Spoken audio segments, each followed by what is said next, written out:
ನಮಸ್ಕಾರ. S R public ನ್ಯೂಸ್ಗೆ ಸ್ವಾಗತ. ಬಳ್ಳಾರಿ ಜಿಲ್ಲಾ ಕನ್ನಡ ಸಾಹಿತ್ಯ ಪರಿಷತ್ ಘಟಕದ ವತಿಯಿಂದ ಬಳ್ಳಾರಿ ನಗರದಲ್ಲಿರುವ ವಿವಿ ಸಂಘದ ಎಸ್ಕೆ ಮೋದಿ ನ್ಯಾಷನಲ್ ಸ್ಕೂಲ್ನಲ್ಲಿ ದಿವಂಗತ ಚೋರ್ನೂರು ಟಿ.ಕೆ. ಬಸವರಾಜ ಸ್ಮಾರಕ ದತ್ತಿ ಹಾಗೂ ದಿವಂಗತ ಜಾನಕುಂಟೆ ಸಿದ್ದಬಸಪ್ಪ ದತ್ತಿ ಕಾರ್ಯಕ್ರಮವನ್ನು ಆಯೋಜಿಸಲಾಗಿತ್ತು. ಈ ಕಾರ್ಯಕ್ರಮವನ್ನು ನಿವೃತ್ತ ಕನ್ನಡ ಮತ್ತು ಸಂಸ್ಕೃತಿ ಇಲಾಖೆಯ ಉಪನಿರ್ದೇಶಕರಾದ ಚೋರ್ನೂರು ಟಿ. ಕೊಟ್ಟಪ್ಪ ಇವರು ಉದ್ಘಾಟಿಸಿದರು.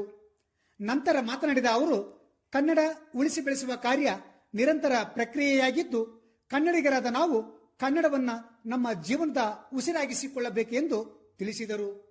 ಮನುಷ್ಯನ ಜ್ಞಾನ ವಿಕಾಸಕ್ಕೆ ಮಾತೃಭಾಷೆ ಸಹಕಾರಿ ಎಂದು ಅಭಿಪ್ರಾಯಪಟ್ಟರು.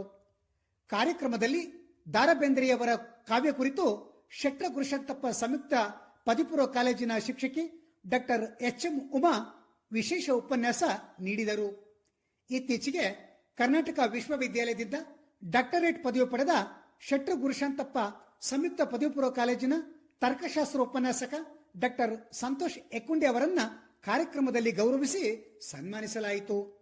ಕಾರ್ಯಕ್ರಮದ ಅಧ್ಯಕ್ಷತೆ ವಹಿಸಿದ್ದ ಎಸ್ಕೆ ಮೋದಿ ನ್ಯಾಷನಲ್ ಸ್ಕೂಲ್ ಆಡಳಿತ ಮಂಡಳಿ ಅಧ್ಯಕ್ಷ ಏಳುಬೆಂಚೆ ರಾಜಶೇಖರ ಗೌಡ ಮಾತನಾಡಿ, ಗಡಿನಾಡು ಬಳ್ಳಾರಿಯಲ್ಲಿ ಕನ್ನಡ ಸಾಹಿತ್ಯ ಮತ್ತು ಸಂಸ್ಕೃತಿ ಬೆಳೆಸುತ್ತಿರುವ ಕನ್ನಡ ಸಾಹಿತ್ಯ ಪರಿಷತ್ತಿನ ಕಾರ್ಯ ಶ್ಲಾಘನೀಯ ಸಂಗತಿಯಾಗಿದೆ ಎಂದರು.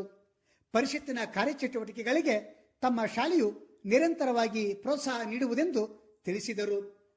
ಶಾಲೆಯ ಆಡಳಿತ ಮಂಡಳಿ ಸದಸ್ಯ ವಸಂತಕುಮಾರ ಗೌಡ ಪಾಟೀಲ್, ಪ್ರಾಂಶುಪಾಲೆ ಶ್ರೀಮತಿ ಸುನಂದ ಎಂ ಪಾಟೀಲ್, ಚಿತ್ರ ಕಲಾವಿದ ಚನ್ನತೀರ, ಕಾಸಪ್ಪ ಅಧ್ಯಕ್ಷ ಡಾಕ್ಟರ್ ನಿಷ್ಠಿ ರುದ್ರಪ್ಪ ವೇದಿಕೆಯಲ್ಲಿ ಉಪಸ್ಥಿತರಿದ್ದರು.